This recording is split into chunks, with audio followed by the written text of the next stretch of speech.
Why do celebrities stay silent when children in Gaza are dying?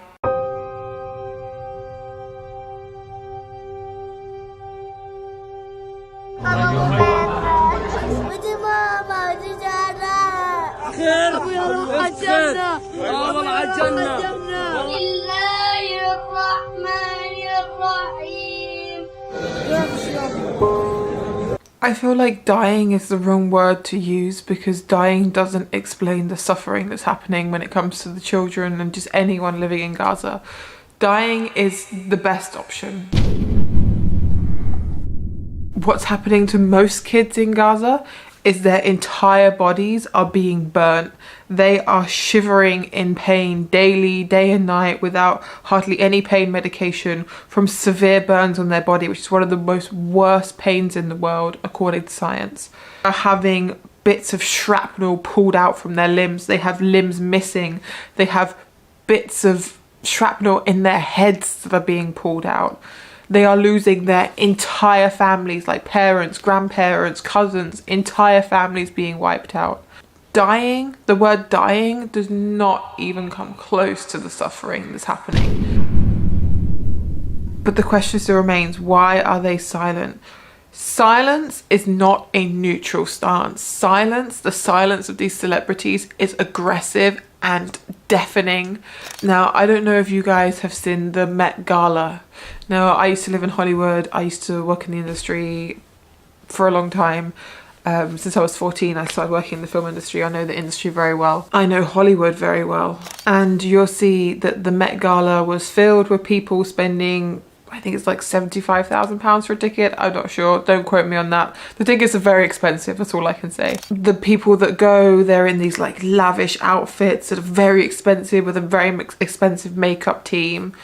And they're living this meaningless existence of beauty and attraction, and everyone's staring at them and going, wow, that lady's wearing a bath towel. I do it every night. It's not that special. And I don't even know. It's just eyeballs, isn't it? Everyone just wants eyeballs. And while this is happening, also the exact same time in a different part of the world, we're seeing what I described before, the horrific scenes in Gaza of women, children, men, animals, anything that's just living in a hellish, torturous existence because of Israel, because of the IDF, because of all the people that support the Zionist movement, that support the killing of innocent children because one day they might grow up to be a terrorist.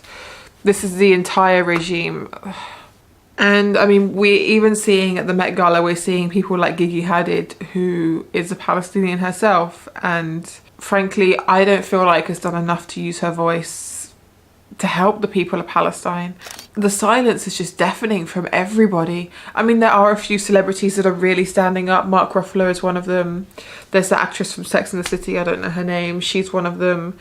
You know, there are voices that are really making an effort. There are voices that are kind of making an effort. Maybe they made one post, or maybe they wore a badge one time but never actually said why they're wearing it or what the badge means, which is like, it's a very low standard. By the way, our standard is very low. Or people like Macklemore who are like proper killing it. I don't know if you guys have seen his like new track.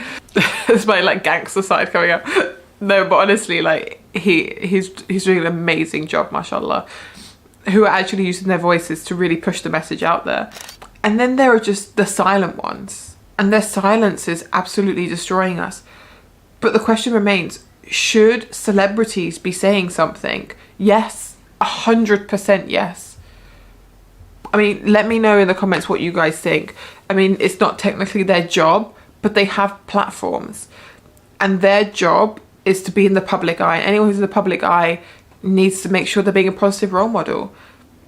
And if you're being silent on the matter, then you're supporting the Zionists. So I see all these people that are being silent and not saying anything when there are tens of thousands of children dying and being in horrible situations. All the people that are not saying something are part of that. Look, I know the risks that come with speaking about Palestine, and I get the argument on the other side. People say, well, the celebrities, you know, they might lose their entire career that they've worked for 10, 20 years to build. They might lose out some deals. And the reason why celebrities don't speak, let me tell you, is because of the Hollywood circle. It's not just about the audience like you and me. It's about the fact that if they spoke out, because there are so many Zionists in Hollywood, and there are so many Zionists funding Hollywood and Hollywood films and sponsorships and brand deals, that they would lose out on so many parties, money opportunities. And you know what? Money is just what it comes down to. It just really, it's just, that's what it is.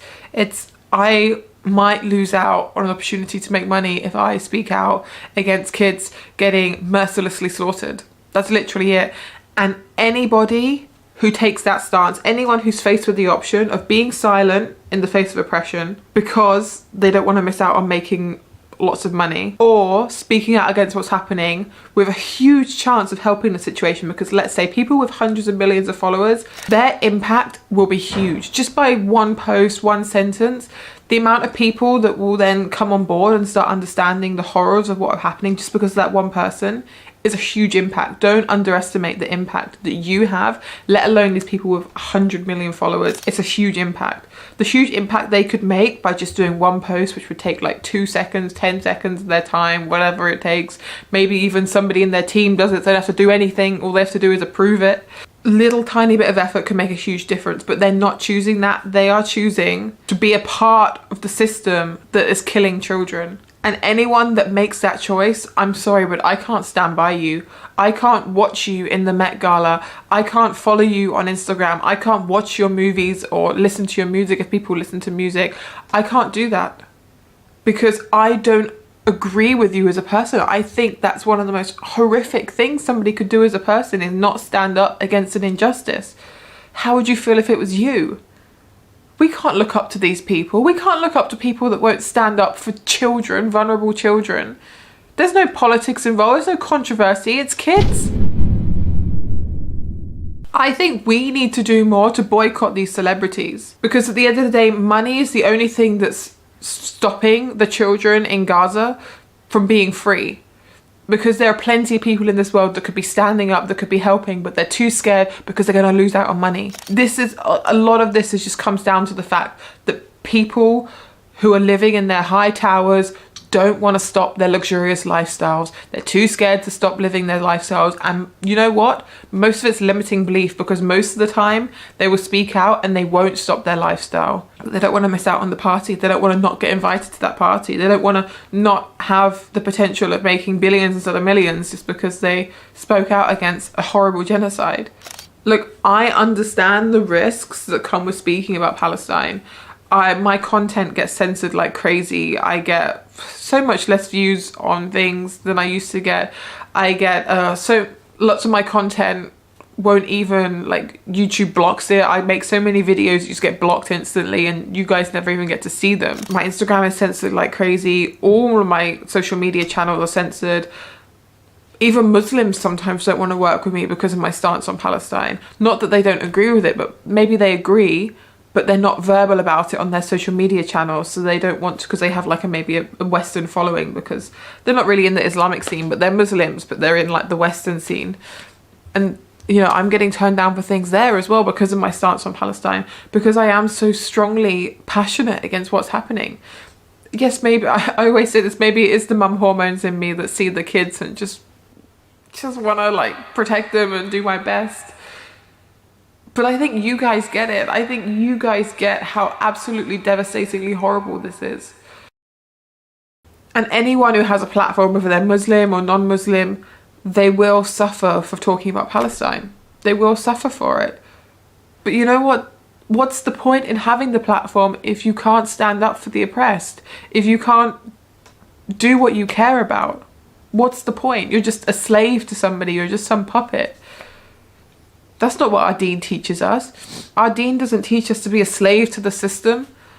Our deen teaches us to be a slave to God, and God wants us to do what's right. Allah tells in the Quran so many times, stand up for the oppressed, even if it's your own family. Stand up for the oppressed. Stand up for the oppressed. It's why Islam is such a beautiful religion, and I will continue speaking about this, and I'll continue making videos about this. You guys need to carry on doing what you're doing. Keep raising money, keep speaking up, keep telling your non-Muslim colleagues, whatever you can do to help, inshallah. And all eyes on Rafa.